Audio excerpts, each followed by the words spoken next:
Welcome everyone to Tag 4, and I do mean a big welcome. As Dr. Burris and myself were organizing this event a couple of months ago, we were thinking maybe we'd have a couple hundred people at tops. But as it turns out, we're about to crest 500. So a big warm welcome to everyone. Yes, my name is Patrick Webb. Most of you who do know me probably know me best as a heritage and ornamental plasterer. But as you can see, on rare occasion, I do clean up. And sometimes I take the role of being a professor at the Classic Planning Institute. I also happen to be the founder of the Traditional Architecture Gathering. And today I'll be sharing Master of Ceremony responsibilities with Dr. Krier Burris. Just briefly, TAG began as an in-person gathering in Charleston in 2015. And then we were working our way up the coast, the eastern seaboard, going next to Raleigh, North Carolina, then Richmond, Virginia.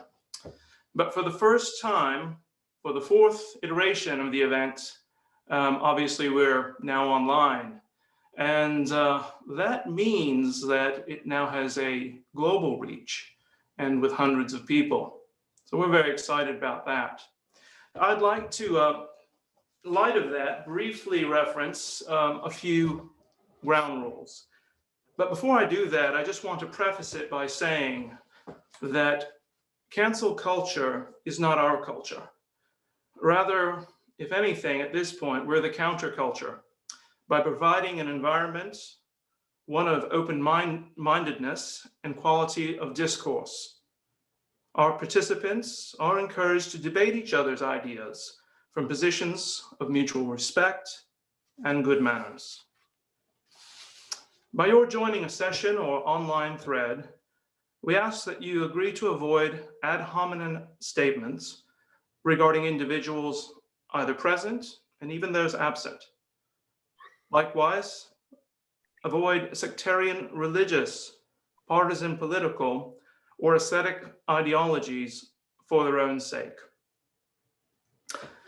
Well, enough of that. We have a number of exciting sessions, including a trio of authors discussing their recent books.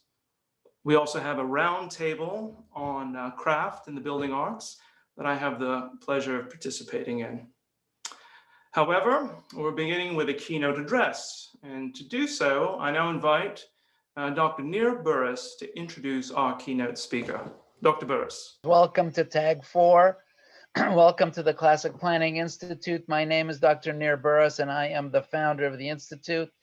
The mission of the Classic Planning Institute is to be a steward of the knowledge bases of the classical method to the highest levels of teaching, practice, curation, scientific research in our studios, classrooms, libraries, and labs.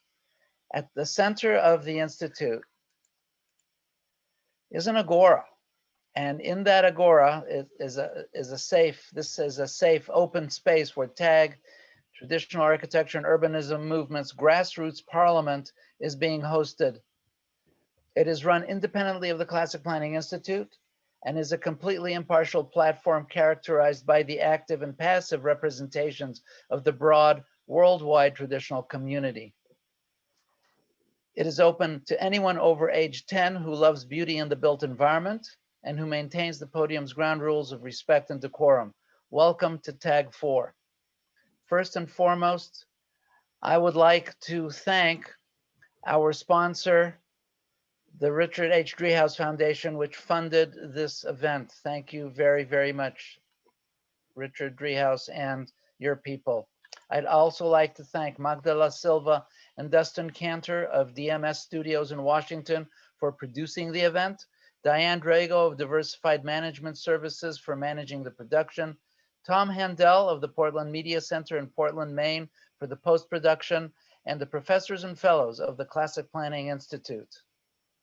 These include the fellows Ishani Agarwal, Grace Moran, and Flavio Diaz-Miron Rodriguez, and my co-professors Patrick Webb and J. Dean Bolt. Finally, I'd like to thank the advisory board of the Classic Planning Institute, without whom we would not be here.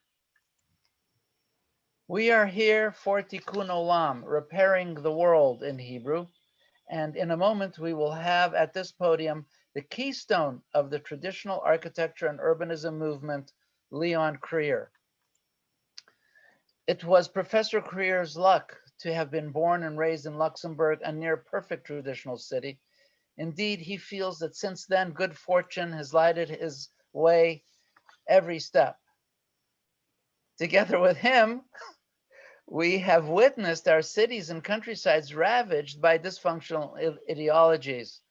But submission to sprouttopia, asphaltopia, metal and glasstopia, and computopia is unthinkable. And I'd like to attract your attention to the PDF of The Architectural Tuning of Settlements, one of the finest texts ever produced, which we are sharing here on the chat window, and which you received with your with one of your emails welcoming you to TAG. More than anyone else, Leon reminds us that new traditional urbanism and architecture, a craft-based economy, and the experience of millennia are to this day the only coherent theory and practice of environmental action. Indeed, Leon reminds us that we already have widespread public support that, despite modernist education's overwhelming peer pressure and bureaucratic and academic, let's call this innocence, there is a genuine market demand inspiring the world's many traditional architects and craftsmen. But the work is not done. In fact, the existential choice facing architects and planners today is to either serve a totalitarian design dystopia or to plan and build for the common good. Ladies and gentlemen, Leon Krier.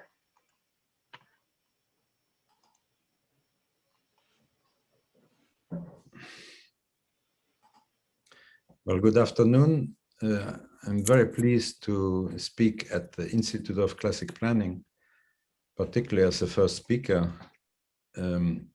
I think it's very interesting that in the last 40 years, many of the faces I see on the fascia above the screen have participated in rebuilding a language which had been declared dead.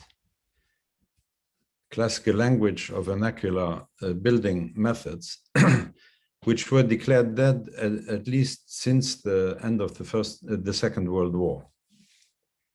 Now there are great political events underway under cover of COVID. I didn't want to get into that, otherwise it will be cut off the web. But that whatever the politics are, architecture should be good, and for whoever you work for, whether they are Democrats or anti-Democrats, racists or black or red or yellow, it doesn't really matter if they do good architecture, something good will survive. That is my theory.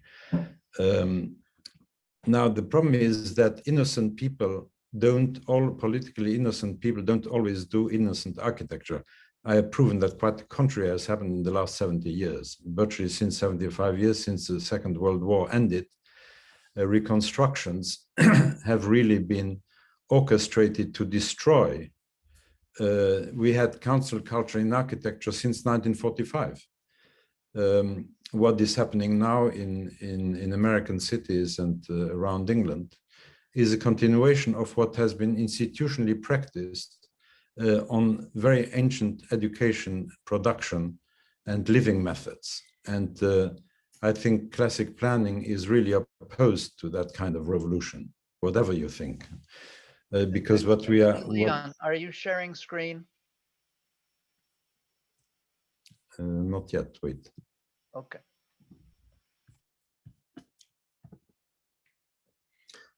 Here we are. My presentation will be in basically three movements.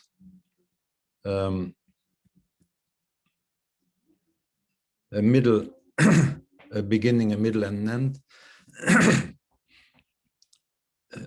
Allegro Mananthropo to start with, very quick, because what classic planning is about is not only about planning new environs, new buildings, new spaces, but also when you get, and I see that so many people in this course of action, is that you are environmental correctors. And that term, I mean it very seriously, and I'm going to show you what I mean. Because so much has been damaged to the traditional environments that a lot of work will have to be done by correcting. There are books about it, the repair, sprawl repair by Douani and so on, Douani's workshop. But this happens at every level of environmental design, whole town landscapes, objects you surround your life with, even car design is on a level it has never reached in the past. So I'm going to start with briefly looking at the course I did with Maurice Culot in 1991 for the Prince of Wales Summer School in Bagnaia. Bagnaia is a small town in Italy. You see it on the right here, an aerial view. And what is interesting is a very beautiful town, small town built at the foot of a very famous villa, which at one point Paul Getty wanted to buy, but the family was upset that the American wanted to buy their property, the ancient property. And then there's a bridge. You see a bridge linking to a suburb on the right of the screen, which is relatively new, built in the post-war years. Every single building is ugly. There's a kind of competition in ugliness, whereas the old town is competition in beauty, competing with a villa linked by a bridge. Now, they presented very interesting examples, pedagogical examples for a summer school, which lasted 10 days. Now, we have a method which is a learning method, which is by setting up, which is much practiced also by new urbanist practitioners, is to set up, when you do a project in some geographic location, you set up a lexicon of building types, of building parts, of spatial characteristic, and so on. And we oh, I see, I made a mistake in examples. This is now 30 years old. We set up good and bad examples. And we leave that to the students to decide. You have two white sheets. One is for setting in a bad example and a good example of the same element, type of element, whether it's a door, a shop window, on the right good, on the left bad, a good or bad balcony, a good or bad cornice, a good or bad door, a good or bad chimney, and so on. And then that is the easy part. That generally takes a day. When we set up charrettes, Bruce will know, and many people who are from the Andres Douani world, it's relatively easy to set up a lexicon because you really record it. You record reality by drawing and typologically ordering. Then the most difficult part comes actually then on a second day. We set up students in different positions in the ugly part of town, and they have to record in very great detail everything they see in one tableau. Now, this turned out to be much more difficult. It's always much more difficult to draw something really ugly, an ugly environment where everything is ugly, starting with Coke bottles and the trash cans and ending up with the lampposts and the buildings and the lighting. Because always, when you draw something ugly, you forget because you don't want to see it. And so this exercise, instead of taking 1 day, it took like a whole week to get it really right. And so you had like buildings on the left, which are they are, it's really streets and townscape, which is rather pleasant to live in. They are comfortable homes, but every single one, the traditional looking one, the modernist looking one, or in between, they are all ugly like hell. I mean, it's like study in systematic ugliness. And then we would apply, in the second exercise of improvement would be to then apply the lexicon of parts, which we recorded in the first session, to improving the existing buildings. Because the interesting thing about Italian suburbs is that they're often still quite urban. You have shops on the ground floor, people have relatively large terraces. When the students sat down to draw the ugly buildings, people could come out of their apartments or house and say, "Why do you draw my house? It's ugly." On second or third days, mothers would present their daughters to the charming boys and girls or sons. So it was really an interesting exercise. And here you see one of the first tableaus, which this took, I mean, it's a very simple drawing, but took like for all of them, 4 days to record every single beauty or ugliness in one tableau. And then with the knowledge gained with lexicon, you then would have to improve all the ugly parts and then make a charm out of it so that it harmonizes with the existing. That's what it is. It's always a mixture of good and bad. These are next to the bridge, and then how it is improved. Now, when you do that for a week, you really draw ugly things. You become obsessed with it, and you see then everywhere you look, you see how damaged the world is. Look at, I saw the other day an early film with Robert Mitchum about recording the past or something called like that, where even in America, in some suburban small town in America, everything was beautiful, including the people and the cars and the pump station and the lighting. And then improve that with what you have already recorded nearby, the ugly place and then the nice place, and so on. So that looks like a harmless exercise, but the students, after they finally got it, and after 10 days, they wouldn't want to leave. Now, there is another exercise which I recommend when you start, because I know that some of you people who participate, you start at this, doing this. One method to learn architecture is not so much by sitting in a town and drawing beautiful buildings. I find that always very painful, because you have people breathing down your neck and wanting to know what you do and why you do it and so on. But stand there and look at the building you like. You really fall in love. Architecture is a love story. If you don't love it, just forget it. But if you love it, if you fall in love with the building, look at it. And look at it in such a way that you record every single part, the whole composition, the parts it is made of, divided in, and then up to the detail, and try to remember them. Just in your head, just like you learn a text or a poem by heart or a piece of music. And don't draw it then. Then go home and draw it at home from memory.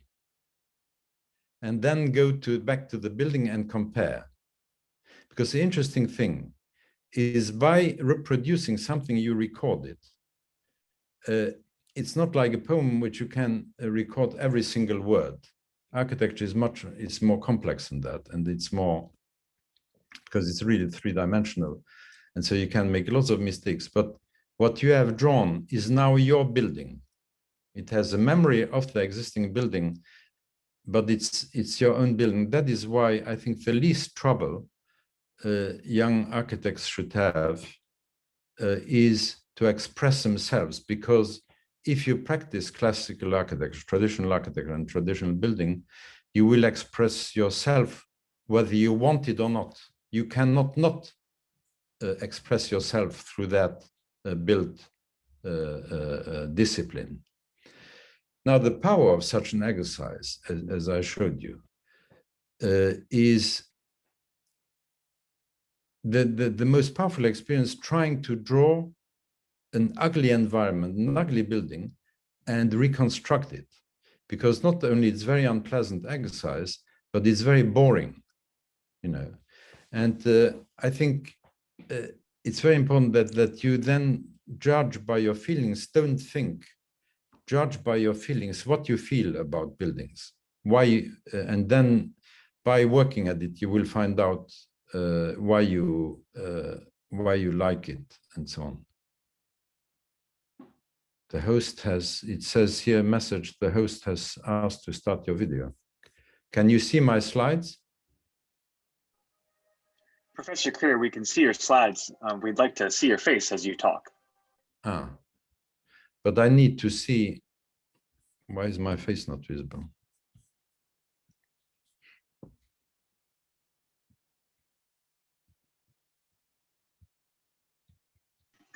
No worries. It was a request by some of the audience members to continue at your own pace. Thank you.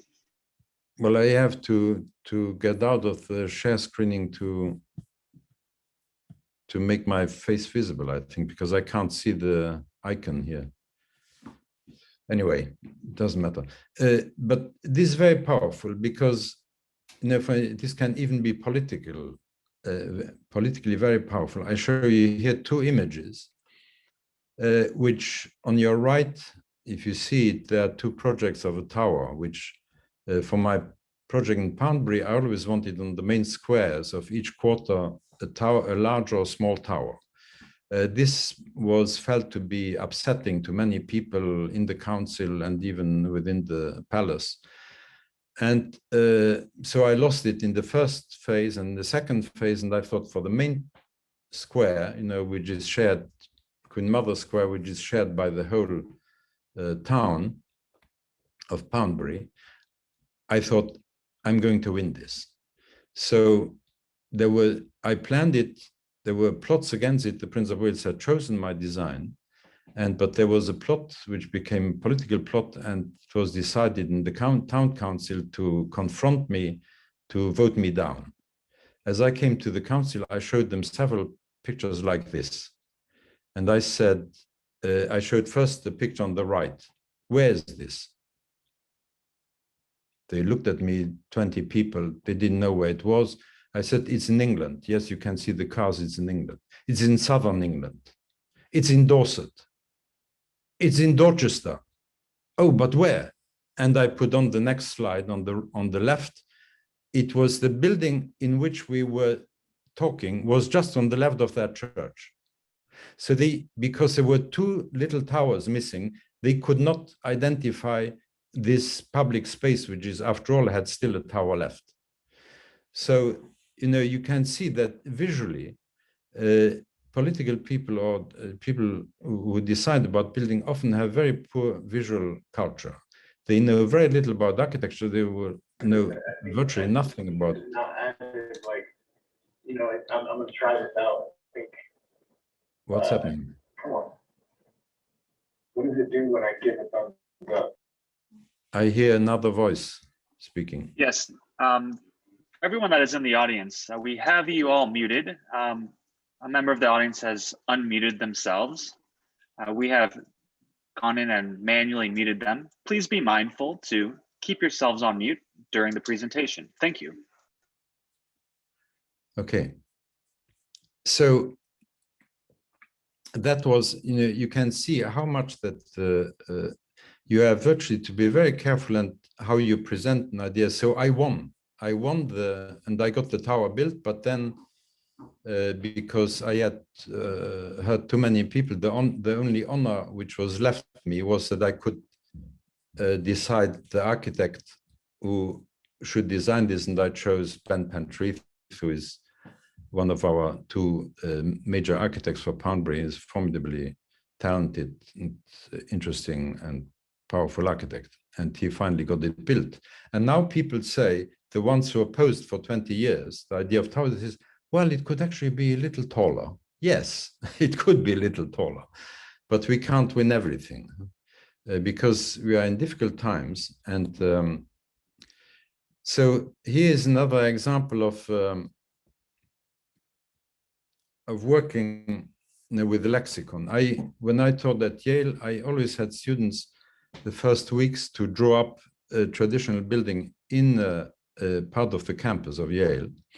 They had to draw a lexicon of parts, like you see on the left, doors and windows and chimneys. Then they had to draw up an entire building, like this, for instance, the Yale Historical Society, very fine building. And then they had to use the elements which make that composition and recompose totally different buildings from that typological or rather formal material, architectural elements. And through that simple exercise, which can be done on a computer in a few days, you finally discover that how much classical architecture and vernacular building are a live language. You do your own thing with it. It's not something dead and finally coded and forever frozen. So that is another thing to realize. Or when you look at, surely when you travel, you see often very fine buildings, but you wonder why something doesn't really work. And now with methods of recording, even photographically, you can do your own corrections. Corrections is one of the games which classical architects have to play. And the power of demonstration to see how important classical composition is, the number of floors, the size of elements and towers. And you see, for instance, here, Westminster Palace without Big Ben and the Century Tower is unrecognizable. One of the finest buildings in the universe, but with some elements recomposed, and you wipe out the whole message, and so on.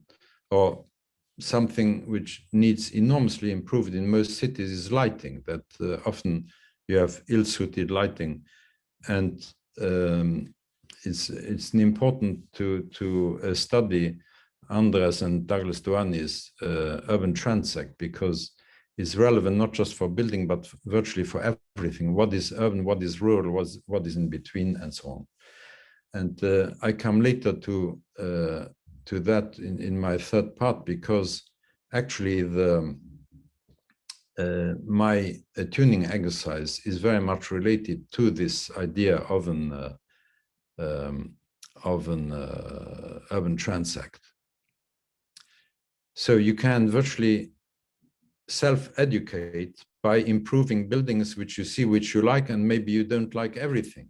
And of modernist and classical architects, I'm writing a book about improving Le Corbusier and translating him into classical architecture. And I do that with Yamshid Seperi, who I will now introduce, with whom we do. Well, this was when on your left you see the Paul Rudolph Hall at Yale, extended by Gwathmey. Richard Meyer had done first an extension. When I saw that project, I made the quick sketch for Bob Stern to try to encourage him to go take another look at it. But or for instance, one of the finest buildings on the planet is certainly the Lincoln Memorial by Henry Bacon. But there is something wrong. The statuary is fantastic, the architecture is fantastic, but the light is not quite what Daniel Chester French, the sculptor, wanted, because the porphyry of the skylight is too dense, and therefore there's not enough light in it, and there's no drama inside. I mean, spectacular building with fantastic lapidar panels and so on, and literature, and everything is glorious, but the lighting is not very good. Now, for instance, by making a simple door behind the formidable statue, right here where you see in the facade, a simple door which measures 1 by 3 meters or 2 by 4 meters, 5 meters, you could dramatically improve that building. Therefore, even the most perfect building can always lend to a speculation how to improve it, because there is no perfect building, like there is no perfect person or there's no perfect God. I mean, well, that's another matter. Or other, I saw Howard Blackson is there, but I saw, we drive a lot through towns in America, and you can sometimes have in these American town grids, you can have marvelous buildings, but they are lined up like buses on a very boring grid. Just by moving them slightly into perspective, you could have suddenly places of extraordinary visual attraction.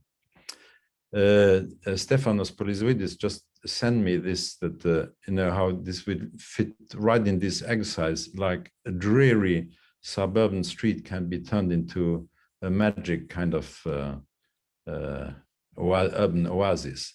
Or another project for Howard Blackson, which was to, in an American grid, to buy 6 properties, half blocks, and create an urban ensemble, a pedestrian urban precinct right in the middle of the most central traffic axis. The traffic would just take around it like on a roundabout. And this is to how to urbanize a suburb and so on, or improve a national capital, you bet. But our main project, which I show here, is I'm working with Jamshid Seperi, he is of Iranian origin, but he lives in Washington.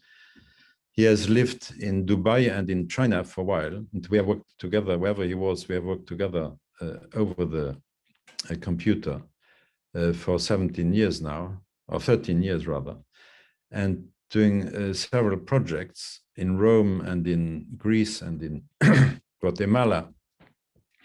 But because he has helped me on this Corbusier project, we do a new Corbusian town in India. And because the most important architectural influence on modern India of the last 400 years, let's say, was Iranian Persian architecture. And we always thought that once we completed the Corbusier project, we are going to translate into Iranian Safavid classical architecture, which is, I think, the most attractive, most timeless, everything, beauty, unworldly beauty I can imagine on the world. And you all know the famous Maidan, but it has been, the Maidan, like everything in the world, has been degraded in the last 60 years by terrible lampposts and ridiculous municipal planting and beds and a little water here and there. And so, whereas when you see at the origin, you see that was not just a green, an urban green, it was an urban square, a vast urban square, 550 by 160 meters, and which had a slight bending inwards. So it was like a slight valleying. It was deeper in the center than on the edges, which turned the edge into a corniche around this formidable Maidan.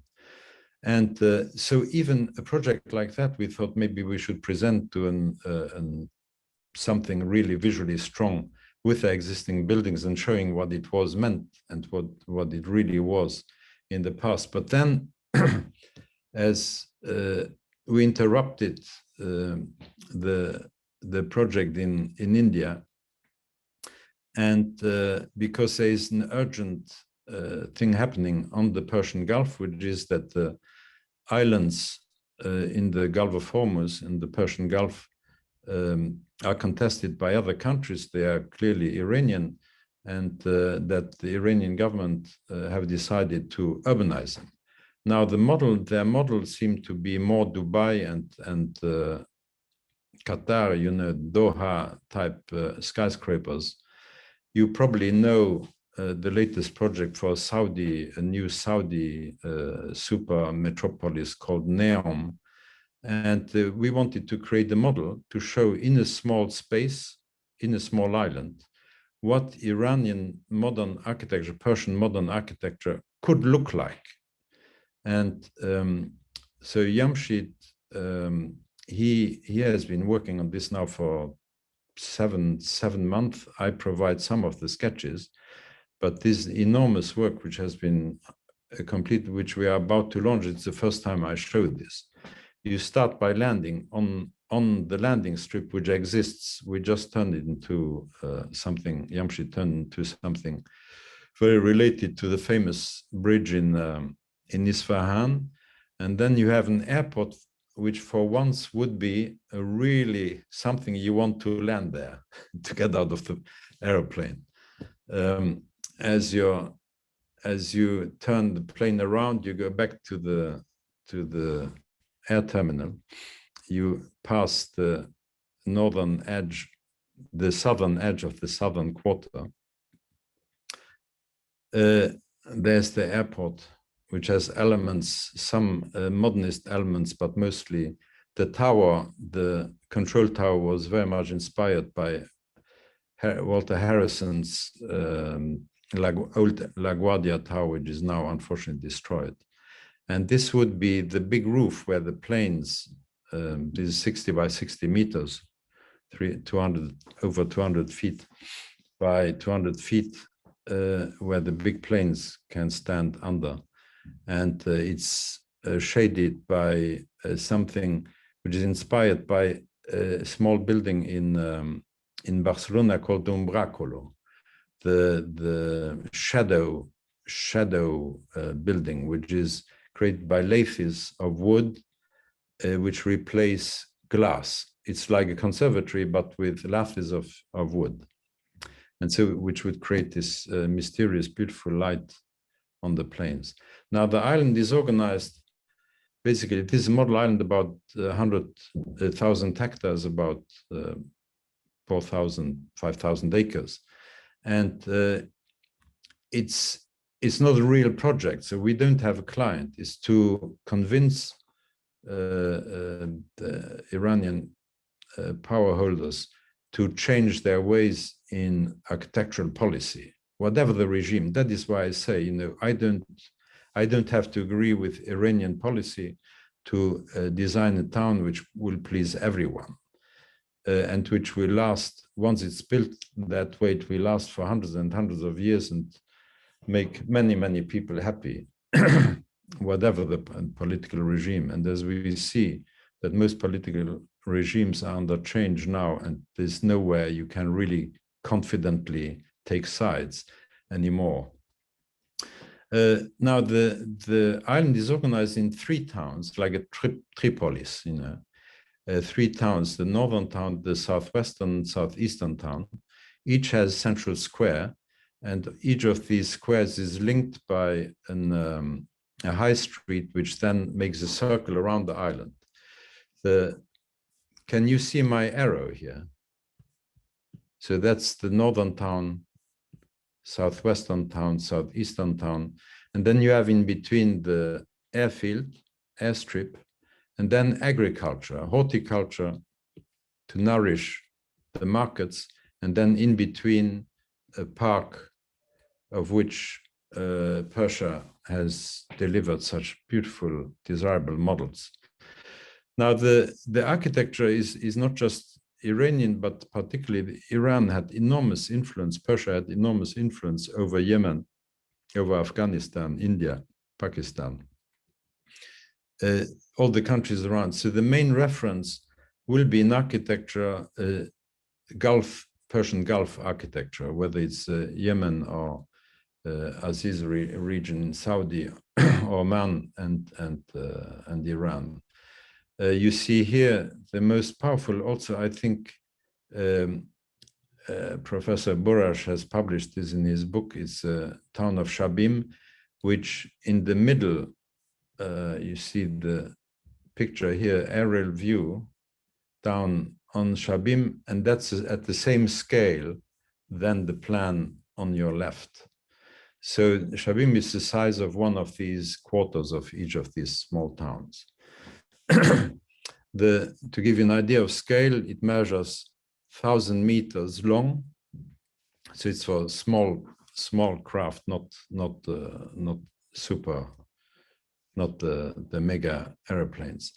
It's the island is surrounded by promenades, all around each quarter, because it's very important that each town quarter has not only a center, but an accessible public center, but has also an accessible surrounding boulevard. Boulevard means bulwark, comes from defense work, which was changed into public avenues.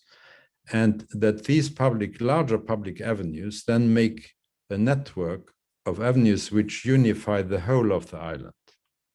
Here you see the agricultural, horticultural lots, and then the central park with the famous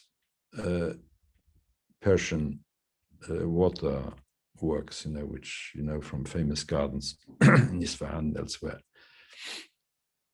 Now, here you have a closer up view, and then you have some follies in this park. And then there would be strong references, of course, to historic gardens. On top left, you have a famous garden. And then we look now at the northern quarter, which is more government and parliament and so on, with some very large public buildings, mostly marked here by the airport, the high street. And of course, the high street is always made of rather modest buildings, but focusing on important institutional buildings, whether it's a market buildings or governor palace or the parliament. This is a curious creation, which is actually most influenced by Le Corbusier. You would never say when you see the arches, but it's, I think, one of the best buildings of Corbusier is the governor's palace in Chandigarh, and this is translated into Safavid Iranian architecture. This is a vast Sakarne, which is those public buildings where Iranian men exercise the dervish dances. It's like a quasi-religious poetic order, and it's this kind of physical exercise which creates a very powerful feeling of being, and which is very powerfully alive still in Iran today, and so on. This from inside is an interesting. Jamshid composed this out of elements of another building I had designed for the parliament, but then we worked out how this construction could work with fantastic lighting, indirect lighting. And then very tall, it's very typical of Iranian architecture, are these extremely tall wooden orders. This is part of a very large hotel. And this is the parliament. Now that's another interesting, the generation of this parliament is actually built, influenced by, I did an exercise in 2001, I think, at Yale with students to translate famous modernists' masterpieces like the Villa Savoy or the Barcelona Pavilion or Cannes a parliament ensemble in Dhaka, and we had a Pakistani, so we chose to revise the Lukan Dhaka ensemble, which is very interesting in composition, but very dreary in architecture and very abstract and offensive, I think, in architecture. So we translated this into traditional architecture, and Jamshid then developed a more Iranian version of this. And then you have this, the basic fabric of the town, of these different towns, is a very simple vernacular, almost without architecture. Only later we are adding, you will see, a lot of ornamental elements, mostly done with balconies. So you have the three towns. One is on the left for more institutional politics. On the top, you have that's southeast, that's shipbuilding yard with university, and here's the bazaar, the southwest, a very large bazaar building, which, as you know, is under dome buildings with Maidan in the middle, and then you have an acropolis here for astronomical observations, which you see here in the foreground. There are many over this. There's many influences, old sketches of mine, but also buildings which I love from around the world. For instance, this lemon press comes actually from Dresden, which in Dresden was built in 1900 and in glass. And here it would be like an astronomical observatory, which is based on the famous Iranian observatories, which were already built in the 14th, 15th century. And then you have these agricultural lots, which are of course walled so that they don't get, things are safe from wind and also from robbers, tall walls, and then agricultural buildings, which are built on the edge. Where's my arrow? Yeah. So you have dovecotes and storages and silos, all built in traditional architecture.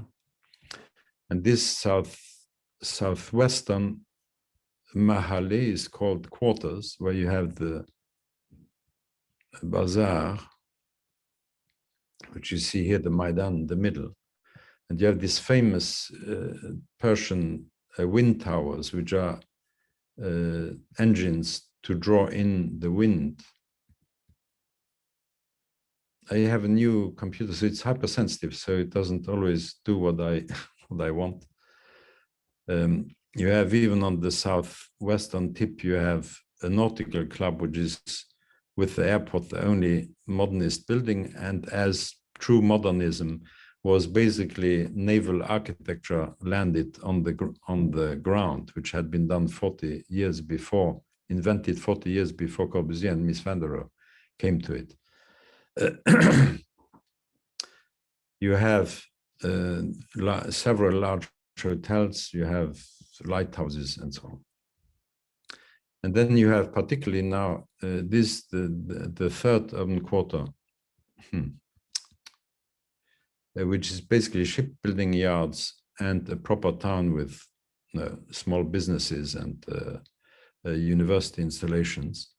And all these blocks, they are the size basically of the Shabim. We built these blocks in Guatemala and in Poundbury. They were mostly inspired by blocks built in Rome, which is called Palazzina Romana, which were created in the 1920s, plan, which are fantastically interesting apartment blocks, architecturally often not very good, but very good for living. And then this, for instance, a building inspired by Kalyana Mahal is an astronomical observatory in India. I didn't like the top, so we improved the top and so on.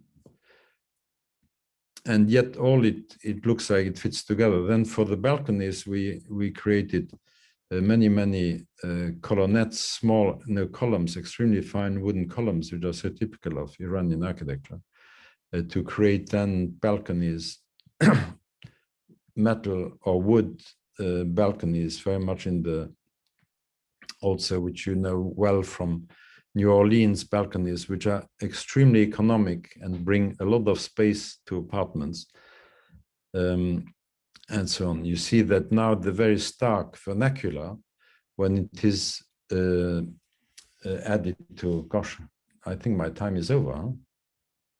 I'm not even started the main dish. Anyway, I will go very quickly. How are we with time? We're very good. You keep going. I think okay. My schedule gives you another 10, 15 minutes at least. Good. 20. Okay. Just keep going. Somebody will tell us. Okay. So you know what happened to architecture happened also to the arts, which is that we have museums of modern art, but without art, with modern stuff, but it's junk. It's basically junk which could be thrown out of the door, lost without any loss. And unfortunately, that has replaced real art. And whereas real art has strong roots and is not just invented by one because he saw something unusual, or wants to provoke, but is something which is a language which everybody has to understand. Otherwise, art is useless. And it's a language which is universal, which, unlike spoken language, can be understood across borders and religions and ideologies without translation. Now, we understand, even without ever having been to China, we understand immediately and without any contradiction Chinese carpentry, because it's profoundly logic. And so do the Chinese when they look at the Parthenon. They see what it is, what it means, because it's a non-contradictory language. It's practicality and aesthetics molded into one. Now, one of the things to do music is you need an instrument. You can't do music without an instrument, whether it's your voice or piano or some string instrument. Now, you notice when you have a piano that when the tuner comes, he first overstretches the string and then brings it down to the correct vibration, making the harmonic sound. And so this gave me the idea that what does classicism actually mean? When you look at why are some orders called classical and unchanging, is when you take these classical orders and then, for instance, you stretch them, like on the left here, that would be typical Tuscan column, let's say, and then you change the dimensions vertically. You exaggerate, the echinus or the abacus or the and so on, the torus, or you completely mess them up, the order in which they are made. Then you find out when you build these and you compare them, you then find out why this is called classical, because it's actually beautiful and every single part makes sense. And even the designation, the language, sorry, I apologize for this behavior, but so that is how you actually find out what is a classical proportion, is by varying it until it's right. And therefore, I asked even students, once they had drawn a classical building in great detail, to distort it in such a way that would become grotesque or aggressive or ugly or repulsive or charming or more feminine or more masculine. And it is all that has to do with proportion, with changing the proportions often of the same elements. Now, on the bottom left, you see the same classical column, Tuscan column, then changed the horizontal dimensions, stretched or contracted. Okay, this, I know now that this probably will be felt as offensive to certain people, but those terms are still correct. Now, to show how important in an urban fabric is the vernacular and the classical. The vernacular basically takes care of the basic economic fabric, which you have seen in the previous image, which Professor Burra showed. And you wouldn't know what is this place, I mean, there's a lot of building. It's probably somewhere in Italy, but that's about it. Now, sorry. What about this? You add just a little material and you suddenly have Venice. You see how precious classical architecture has to be used very preciously, not thrown all about. But with very few important locations, you bring out classical tones and classical modules in contrast with the vernacular. And that's why I did this drawing, where you have the public realm, public buildings, private realm, vernacular, and then the marriage of this makes the real town what we know as towns. Whether it's in China or in Europe, we call this a European city, but it is a universal system which existed in pre-Columbian America, in Cusco, wherever you have places you can call towns. You have this kind of. So building is basically technical culture of building. I apologize for this. Vernacular building is pure construction, but even in pure construction, you have an aesthetic. but it has to be everything tectonically, structurally, technically correct. Otherwise, the whole thing doesn't stand up. Whereas with classical architecture is an artistic translation of constructional parts of technical elements into artistic elements, which we then give the names, you know, from classical architecture. There's a whole vocabulary only defining those elements and distinguishing them from pure construction. Now, throughout history, we have entire villages or even towns or regions which are built almost only of vernacular, and that, like Greek islands, you can be very happy only with architecture, with vernacular, because the landscape is so powerful. Architecture is just an incidence in a very beautiful seascape and landscape and so on.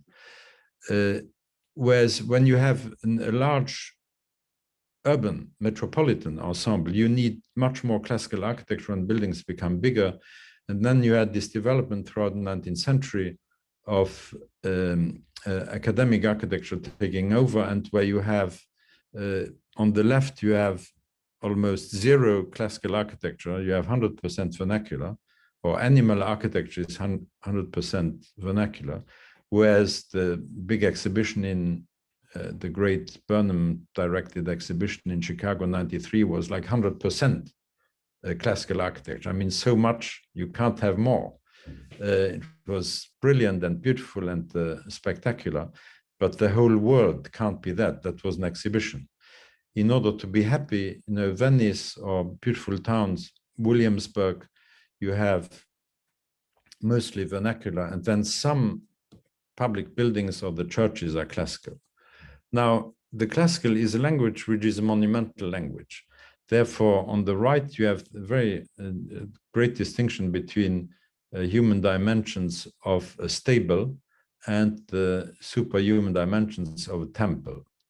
But because the temple is much bigger than the stable and has to be seen from afar and has to be beautiful from afar and to be really distinct from a stable, just a large stable, the artistic language of classical elements is what renders very large masses beautiful, bearable, readable, understandable, intelligible, and as distinct from purely functional operations. Now we have on the left, we have often, you know, the last good buildings were done, classical buildings were done in Italy, some in Germany, some in Russia in the 30s, and then it was over. But often you have in Italy these enormous monumental buildings which are very simplified, which are still interesting, but where there is no architecture, basically monumental mass. And then we have post-war, the classicism survived particularly in residential architecture, mostly in America, in North America, but reduced to midget sizes. And that is not the place where classicism should really be applied in a rather great wealth. But because of sizes, it's very important that sizes are correctly applied. And now you have the absurd, you have cottages, cottage size palaces, cottage palace size, or palace cottage size, and so on. So it's very important that the sizes are correctly gauged. I think the most mature form of cultural apogee is the correct mix of vernacular and classical, which you have throughout all cultures. And then 19th century exaggerations, either the carnival classicism or the extreme austerity vernacular, which is fine for one place but can't be a national architectural planning policy. So I think it's very important that you judge an architect's worth by seeing what if the principle of his behavior, of his architectural code, if that became general law, just to extend Immanuel Kant's moral principle. And if you imagine a town entirely built by Gaudi of Barcelona, it would be, in my mind, totally unbearable. I mean, forget about Mies van der Rohe. but also a town entirely built in the Chicago super classism would be difficult to bear because it's just too much of it, too much sound, too much noise. It's like a symphony which is played for 2 hours in fortissimo. It would be unbearable. It's no longer music. So it's very important that you have the size right. We have here on the left St. Patrick's in Fifth Avenue, and this could be the finest church in the world, but surrounded by these monsters of private matter and sacred midget in the middle is just a shame. Doesn't really work. It should be moved somewhere else. Or then the other exaggeration, where the public realm becomes so monumentalized, the Soviet palace by Joffan below, that there's no more public space. I call that public imperialism. I tried with Piercarlo Bontempi, who makes part of your conference, to do a project for an exhibition in Venice Biennale, where we used only through size to differentiate language, monumental and vernacular language. And I think classical architecture, particularly arcuated architecture, does allow that, because the arch is such a charm, it's such a powerful language that almost everything done with arches is beautiful, big or small, as long as the materials are decent. But even concrete bridges with arches, which you see often in the Roosevelt, in the artwork as what was called in America, or Nazi concrete bridges with arches, they're always much more bearable than the concrete bridges they built, flatbed bridges. Now, I want to introduce into planning something which is very well known in architecture, which is the differentiation between vernacular and classical. And I wanted to introduce this in planning, that the geometry, when we see a free shape plan, we often say this is a medieval plan. No, it's not medieval, it's vernacular. It's natural geometry, it's non-Euclidean geometry we call vernacular. And classical geometry for towns, Euclidean geometry we call classical. And you have a pure one on your right here, pure classical, pure vernacular, and then a mixture. And it's often the mixture of the classical and the vernacular which makes the most interesting townscapes. Andres Tuani sent me one day this plan by San Gallo of Servigliano. It's actually built, it still exists. And I sent him back with a scissor. I vernacularized the geometry. Because in nature, there's Euclidean geometry almost doesn't exist. I mean, it may exist at scales which we don't see, but maybe at the scale of the snowflake, but I won't have time for this. And then I classified how classical architecture, vernacular architecture, classical and vernacular architecture and classical and vernacular urbanism can be planned and mixed. And then I found 9, I found 7, but then at a charrette, there was a helpful mathematician who said, no, you have 9 possibilities. So I worked out these 9 possibilities and then I categorized them. It's worth going through this in detail. We won't have time. But just to give one example, for instance, when you have classical geometry, urban geometry with pure vernacular architecture, you have in the middle here, kind of Aldo Rossi type environment. It's very austere and frustrating, and it's not what it should be. Huh? I mean, it has something to do with architecture, but when you have a classical urban design plan, you need classical architecture much more urgently than when you have a vernacular plan. In the vernacular plan, like we use in Poundbury, virtually any kind of architecture, even the most modest, creates charming place. Whereas here, in that sort of urban geometry, you need powerful classical architecture in order to render it really agreeable, elegant, and really meaningful. I can't go through all this, but it's systematic. And if you have any idea to criticize, it would be interesting to hear, because this is an ongoing discourse. Now, to conclude, for instance, we have now, what is very important is that a classical town of a certain limited size needs a mix of use. Needs public building, private building, economic buildings, storage buildings, all in one. Shops, housing, all mixed in one. And it's this functional variety which is a material to create architectural variety. If you have only housing, variety becomes fake. It's just typological games. Large amounts of pure housing is nonsense. And the risk is now in the United States that the government is going to launch again public housing schemes, which are always disaster when they are not mixed with other uses. Then you have, yet Corbusier had a bit of, he tried himself as mixed use in the unité d'habitation, where you had even the chapel and the library and shops and so on. But the mix has to be correctly distributed. The building heights have to be correct. Otherwise, mixed use is not enough to create a real, meaningful architecture. It's traditional classical architecture is profound logic, which is anthropologically based, but also artistically confirmed over many centuries. And it is in that mix and sizes that it really works best. For instance, I took here I think it's the Breakers, one of the famous hotels in Florida, which has now 7 floors. But look how much more powerful it is when it's reduced to 2 floors. I mean, it's evident.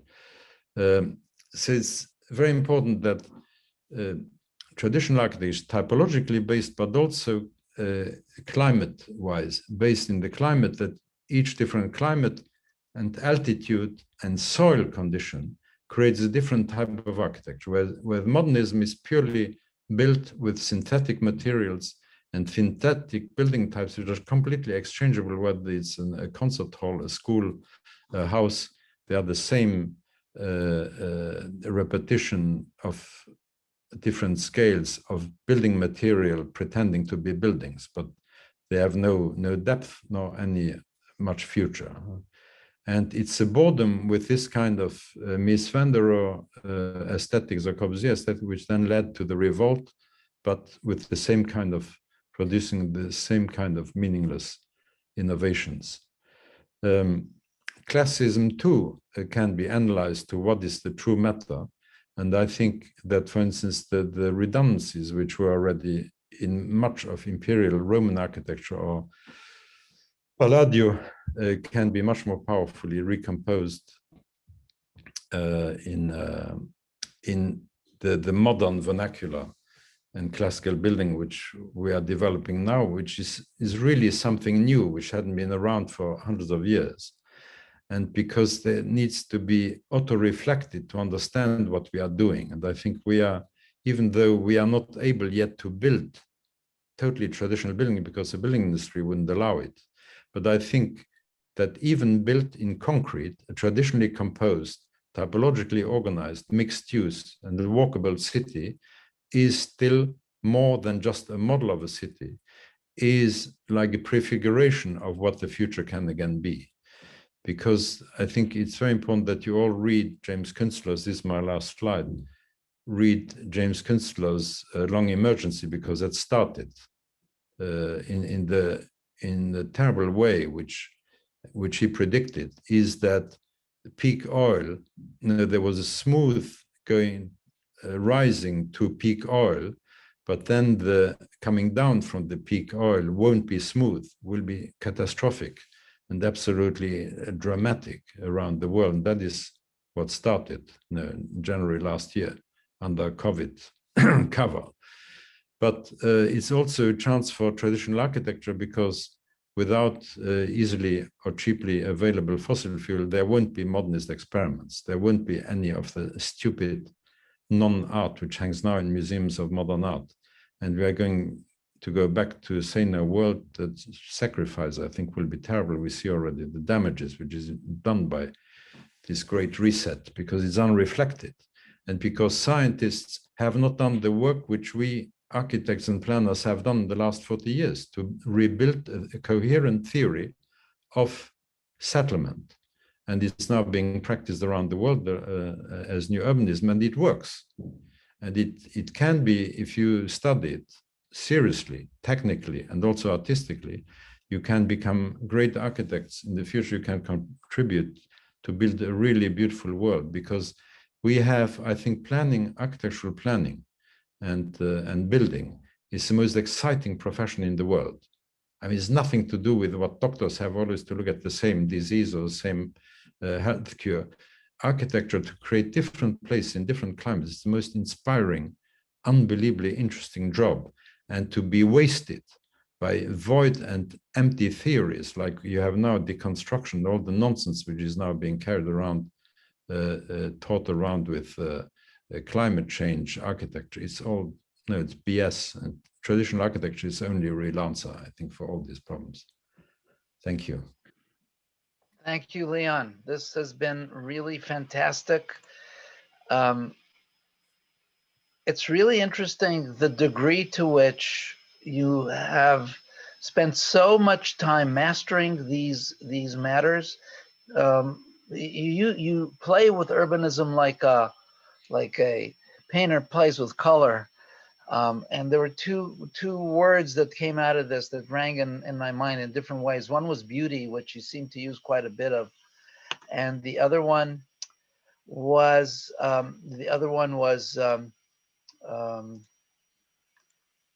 appropriateness in its many different ways.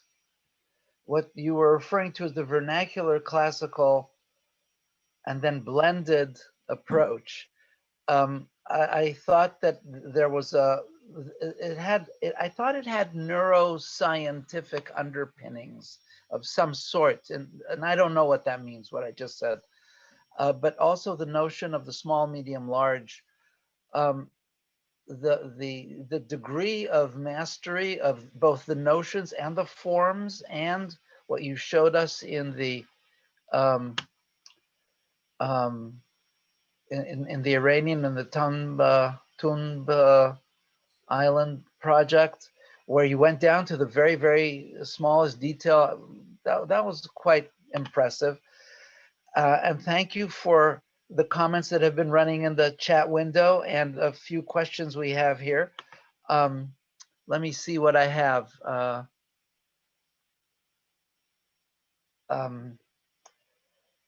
Excuse me, Bruce Dr. Donnelly asked, can you discuss the improvements, how the improvements work with or against technologies? This is a multiple question. How improvements work with or against technologies? For instance, getting rid of aerials and wires implies buried cables. On the other hand, I assume this is a question, not a statement, does seismic requirements tend to demand reinforced concrete or steel? Then, in a way, would the seismic requirements invite casual disregard of visual weight?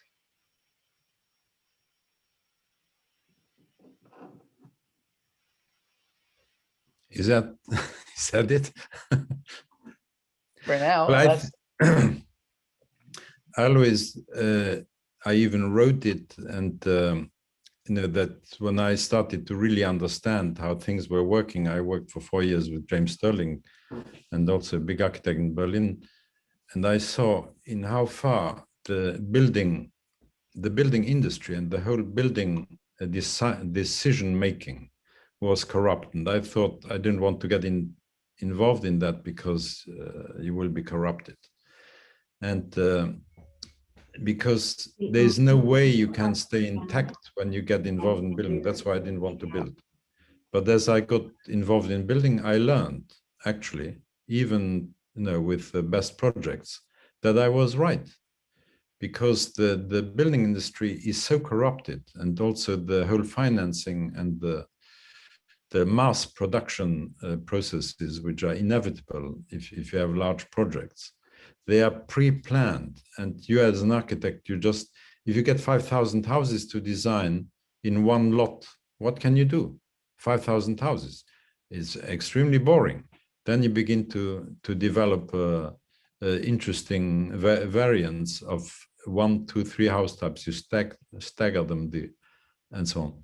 But there are games which are superficial, false, and lead to contradiction in architecture, but which doesn't really convince anyone but the architects. I think the situation is bad, but you can, with building, you can achieve certain things, even if you have only an element of mixed use.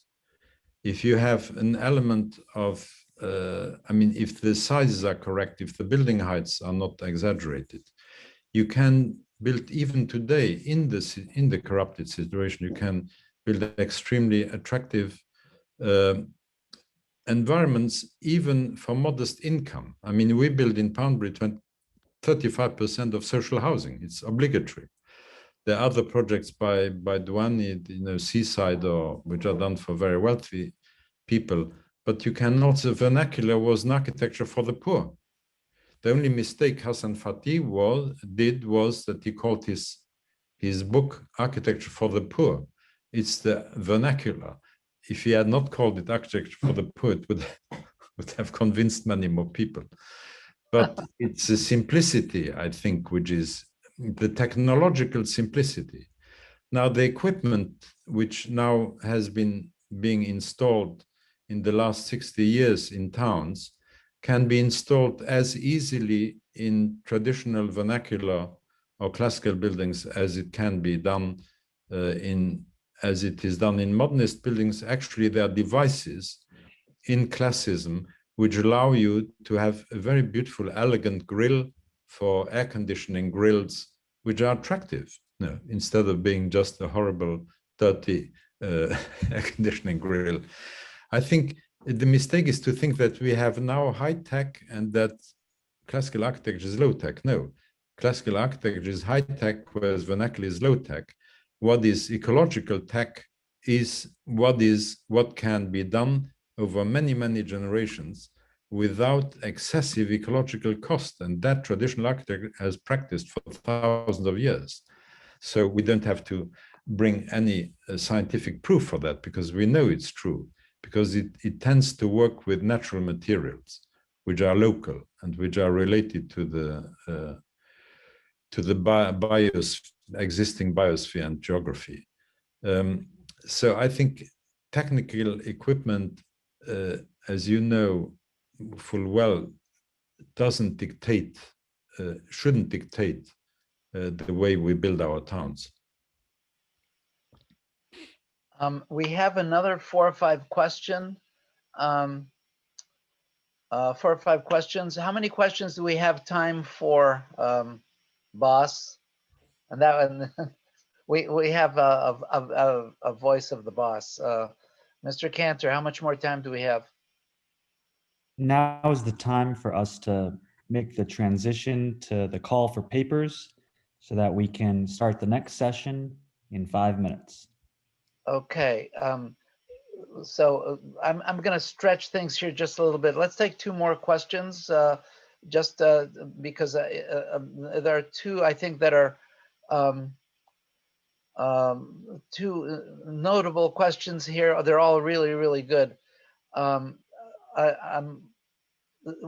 is, you want to answer this as like a single sentence answers, Professor Krier. You have presented an urban design architectural scale. What would this approach result if applied to large metropolises, 5 million plus inhabitants? There's absolutely no